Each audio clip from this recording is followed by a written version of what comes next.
그래서 그런 생각을 했어요. 그런 생각을 하면서 이제 두고 보자. 내가 나중에 선생님이 돼갖고 그 선생님 애가 학교에 들어오면 나도 똑같은 벌을 주겠다. 좀 이런 소박한 꿈을.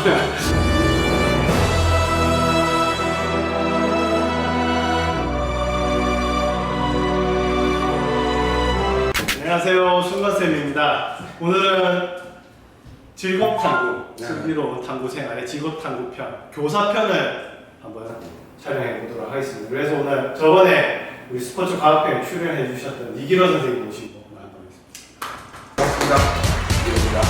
중앙중학교 다녔습니다. 네, 학부모 고요 아마 여러분들이 들었을 거예요. 학부모 가는 애가 이렇게 학교야 방향이 네, 거의 안 맞긴 했는데. 저는 반갑습니다. 뭐 또 여러분들을 만나게 되네요. 예, 뭐 처음이 아니라서 이제 조금 긴장도 덜 되는 것 같고 오늘 뭐 편안하게 얘기하다가 돌아가도록 하겠습니다. 네, 제가 그 썸네일 보셨어요? 썸네일 지난번 거 네. 봤는데 기억은 안 나요. 안 나요? 아, 제가 과학의 신 일타 선생님. 네, 우선 뭐 교사에 대해서 알아볼 텐데 선생님이라고 하면은 우리가 뭐 학생들을 가르친다. 옛날에는 이제 어떻게 보면 선생님 학교 다닐 때, 저 학교 다닐 때는 주지교육 무조건 지식을 외워라 하는데 요새 트렌드는 1학년 부자하고 계시니까 자유학년제, 뭐 행복학교 이런 거 많이들 하고 있는데 요새 트렌드가 어떤가요? 지금은 사실은 아이들을 이렇게 뭐 컨트롤한다라는 개념이 많이 달라진 것 같고 사실 저는 꼭 지금이라서가 아니라 옛날부터 마음이 변해야 행동이 변한다라는 생각이 좀 많았었기 때문에 아이들한테 강제적으로 뭐 체벌이든 아니면은 기합이든 이런 거 가지고 뭐 어떻게 해라라는 거는 오래 안 간다는 생각이 좀 많았었거든요. 그래서 좀 저는 말이 많은 편이고 아이들을 조금 설득하는 그리고 아이들 얘기를 좀 들어주려고 하는 편이라서 요즘은 아이들이 옛날에 비해서 자기 주장이 되게 좀 강한 것 같아요. 뚜렷한 거. 네, 강하니까 불합리한 걸 좀 잘 못 참고 그래서 어떻게 보면은 부모님들도 그걸 많이 받아주다 보니까 아이들이 지금 이제 한창 성장하는 이 시기에는 자기 중심적인 사고가 많은데 그 상황에서 객관적인 그 좀 뭐랄까 정의나 혹은 객관적인 이런 불합리함이 아니라 자기에 대한 불합리함이 많아서 그래서 이제 그런 아이들을 설득하거나 혹은 얘기를 들어주는 게 조금 어려운 것 같고 근데 뭐 옛날에 비해서 오히려 어떻게 보면은 때릴 때 이런 말 되게 그거 했고 저도 초기에 교사 시작했을 때는 좀 아이들 많이 때리기도 했었지만 때릴 때 때리는 사람도 마음이 아프다라는 걸 맞는 사람은 절대 이해하지 못하죠. 그렇죠. 선생님이나 뭐 아마 뭐 부모님이시니까 또 아시겠지만은 아이들한테 어쩔 수 없이 불가피하게 이렇게 체벌을 가는 경우도 생기는데 그럴 때 저는 되게 마음이 아팠었거든요 사실은. 그래서 요즘은 체벌을 안 하니까 오히려 뭐 그런 건 좋고 다만 이제 아이들이 마음이 안 통해질 때 조금 힘들죠. 어떻게 해야 될지. 저도 뭐 부임초만 해도 뭐 다양한 도구를 이용해서 체벌을 조금 하긴 했어요. 근데 요새는 뭐 사회적으로 체벌 분위기도 아닐 뿐더러 굳이 내가 이 학생들을 위해서 해야 되나 그런 마음도 생기더라고요.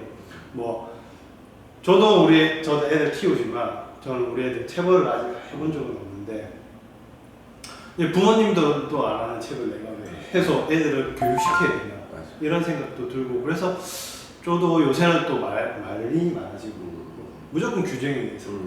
그게 조금 깔끔하기도 하고 요새 애들도 뭐 때리는 것보다는 차라리 규정대로 하는 게 편하다고 생각하는 것 같더라고요. 되게 몇 년 안에 순식간에 진짜 바뀐 것 같아요. 그러니까 그런 뭐 체벌이라든지 아니면 기합 주고 이런 분위기가 한 2, 3년 안에 그냥 완전 확 바뀌어버렸어요. 순식간에. 그래서 지금은 뭐 이 영상을 보고 있는 여러분들은 선생님들 말씀 잘 듣고 있겠지만 선생님들도 여러 가지 고민도 많고 어떻게 하면 여러분들을 도와줄까라고 생각하는 건데 선생님들 얘기를 무조건 또 잔소리 한다 에이 속으로 막 시옷비옷하고 막 이런 거 안 하셨으면 좋겠어요. 선생님들도 고민이 많으니까요. 다음 질문 하겠습니다. 또 선생님이 되고자 했던 계기라든지 그런 게 있습니까? 따로? 저는 사실 이거 얘기하면은 매번 좀 애들도 웃고 네. 좀 저도 좀 민망하긴 한데 제가 진해학교를 졸업했습니다. 그래서 제가 남중을 다닐 때 진짜 유명한 수학 선생님이 한 분 계셨어요. 근데 뭘로 유명했냐면 잘 가르치시기도 하셨지만 아이들을 패는데 진짜 전문이고 그 계시다가 나가셨었는데 그래서 그 선생님 수업 시간에 벌을 주셨어요 저희를. 근데 네. 중학교 1학년 때였는데 엄청 우리 몸이 나가는데 지금 여러분들 책상과 의자는 엄청 가벼워진 거거든요. 옛날에는 그게 전부 다 통 나무였어요. 1인용 책상 쓰셨어요? 아 2인용이요. 2인용이죠. 네. 요렇게 2인용. 네네네네. 와우. 2인용 책상이니까 책상을 들라고 하는 벌은 안 주셨지만 의자를 들라고 하신 거예요. 그 나무 의자를. 그럼 이제 엄청 무겁거든요. 그러면 그걸 들어가지고 그 제일 바닥에 이렇게 돼 있는 가로로 돼 있는 지지대를 어깨에 걸쳐요. 이렇게 책상을 들고. 그럼 이제 팔이 굽으니까 그거 가지고도 또 뭐라 하고 하면서 이런 말씀을 하시는 거예요. 지금은 너희들이 뭘 잘못했는지 모를 거다. 모르는데 한 10분만 벌 서다 보면 너희들 잘못을 깨달을 거다. 이 얘기를 하시는 거예요. 그래서 이제 지금 여러분들도 그렇겠지만 선생님이 그런 얘기하면 어떤 생각이 들겠어요? 아 진짜 무슨 소리 하고 있네 뭐 이런 생각 들 거잖아요. 정답입니다. 그래서 그런 생각을 했어요. 그런 생각을 하면서 이제 두고 보자. 내가 나중에 선생님이 돼갖고 그 선생님 애가 학교에 들어오면 나도 똑같은 벌을 주겠다. 좀 이런 소박한 꿈을 복수. 그게 이제 복수는 나이. 네, 그게 이제 출발이었던 것 같아요. 그래서 와 왜 아무 이유도 없이 그리고 몇 명이 잘못했는데 전체를 벌을 주니까 저도 반성해야 되겠네요. 이게 이해가 안 갔던 거예요. 연대의식이죠. 네, 그래서 네, 저는 솔직히 남학생들이기 때문에 좀 공동교육이 필요하다라는 의미로 그렇게 하긴 하지만 어제 그때는 좀 그랬어요 기분이. 그래서 교사가 돼야 되겠다 돼서 나도 나중에 혼내줄 거야 이렇게 생각을 하다가 근데 그때 잠깐 그렇게 되고 이제 조금 꿈은 바뀌었었는데 근데 막상 이제 고3이 되니까 네. 고3이 되니까 그전에는 조금 더 높은 꿈들을 꾸고 있다가 고3 딱 되니까 이제 현실이 딱 보이는 거예요. 현실이 딱 보였는데 와 내가 지금 현재 나의 성격으로 어떤 일을 할 수 있을까.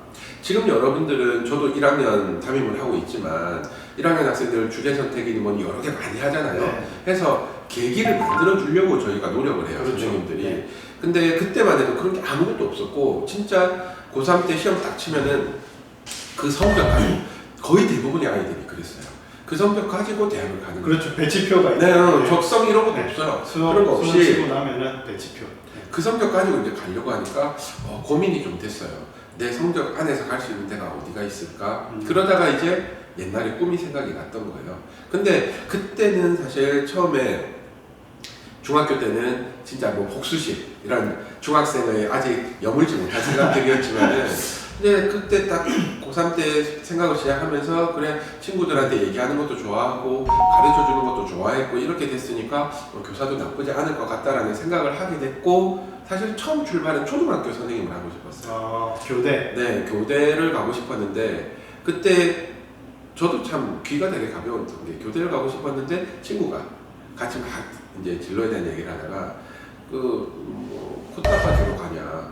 초등학교 1학년 그 당시에는 국민학생. 네, 코 질질 흘리고 이렇게 다니는 아이들 코 닦아주려고 거기를 갈 거냐 이런 얘기를 막 하는 거예요. 의미가 있네. 들어보니까 그 남자로서 이게 애들 맨날 수업 시간에 울고 오줌 싸면 뭐 화장실 데려가고 코 닦아주고 조금 아닌 것 같은 거예요. 그래서 조금 그래도 정서적으로 이제 안정이 되어가는 좀 성장을 한 중학생이 어떨까, 중고등학생이 어떨까 해서 사범대를 가기로 좀 결정을 하게 됐습니다. 근데 저는 지금 봐도 대단한 게 어린이집 선생님하고 네. 초등학교 선생님들 맞아요. 대단하십니다. 네네네 맞아요. 지금 저희 애들도 초등학생인데 너무 힘들거든요. 그런 애들이 뭐 20명씩 맞아요. 뭐 어린이집은 숫자가 뭐 더 적겠지만 할 일이 다 챙겨주려고 하면은 저같이 꼼꼼하지 못한 성격에는 아주 힘들 것 같습니다. 한 명은 다 챙겨야죠. 근데 솔직히 뭐 중학생도 사실 중학교 1학년도 초등학생의 연장선이라고 봐져서 중학교 1학년들은 조금 손이 많이 가긴 하지만 근데 이제 이게 몇 년을 해보니까 아이들이 변화하는 게 되게 많이 보이는 거예요. 그래서 그런 데서 보람을 좀 느끼고 있는 것 같아요. 구독과 좋아요. 눌러주세요. 갑자기 축구하기 왜 그러냐? 사실은 수능에서 직구하기 스타트가 재밌고 지원 공부 잘하는 아이들 이상에서는 노량진 서울의 노량진으로 나가서 축구하는 거 많이 6개월 있었구나.